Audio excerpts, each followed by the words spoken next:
নমস্কার বন্ধুরা, ঘরোয়া রান্নায় আপনাদের স্বাগত। আজ আমি বানাচ্ছি সুজির একটা মিষ্টি। এটা খুব কম সময়ে হয়ে যায়, খুব কম উপকরণে হয়ে যায়, আর বাচ্চাদের এটা ভীষণ পছন্দ হবে। সন্ধ্যের জলখাবারে বাচ্চাদের একটু বানিয়ে দিতেই পারেন এই মিষ্টি। তো চলুন বন্ধুরা, এবার বানানো শুরু করি। প্রথমে একটু সুজি নিয়ে সুজিটাকে ভিজিয়ে নিলাম। 10 থেকে 15 মিনিট ভিজিয়ে নিলেই হবে। আর এদিকে আমি দুধ গরম করছিলাম। 1 লিটার দুধ আমি জাল দিয়ে অনেকটা কম করে নেব। অনেকটা কম হয়ে এসছে। এখন আমি দিয়ে দেব চিনি।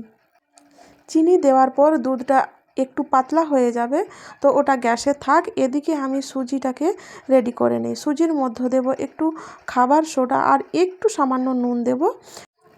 এরপর সুজিটাকে আমি মাখিয়ে নেব। আর যে দুধটা গরম হচ্ছিল সেটাকে আমি নামিয়ে নিয়েছি। দেখুন কতটা কম হয়ে গেছে।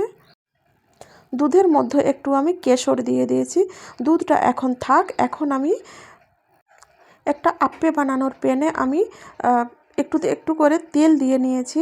আর মাখানো সুজিটা এখন আমি একটু বলের মতো করে দিতে থাকবো।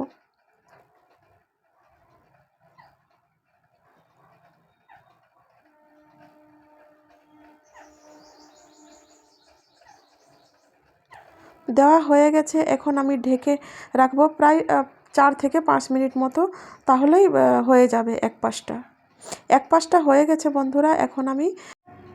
এখন আমি পাল্টে দেব।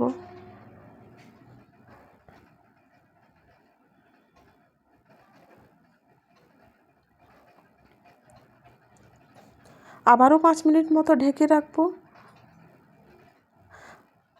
সুজির বলগুলো আমার হয়ে গেছে। আমি এখন একটা একটা করে তুলে নেব।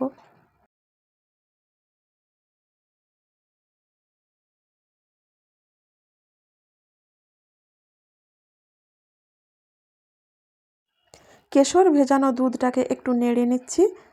আর যে বলগুলো আমি বানিয়ে রেখেছিলাম, এই বলগুলো আমি ওই দুধের মধ্যে ছেড়ে দেব। দিয়ে একটুখানি নেড়ে নেব। আর ঢাকা দিয়ে রেখে দেব 2 ঘন্টা মতো। 2 ঘন্টা পর ফিরে এলাম।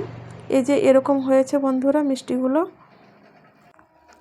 একটা অন্য প্লেটে তুলে আপনাদের দেখাচ্ছি একটু ক্যামেরার কাছের থেকে। দেখুন কেমন হয়েছে। এই যে বন্ধুরা, এইরকম হয়েছে।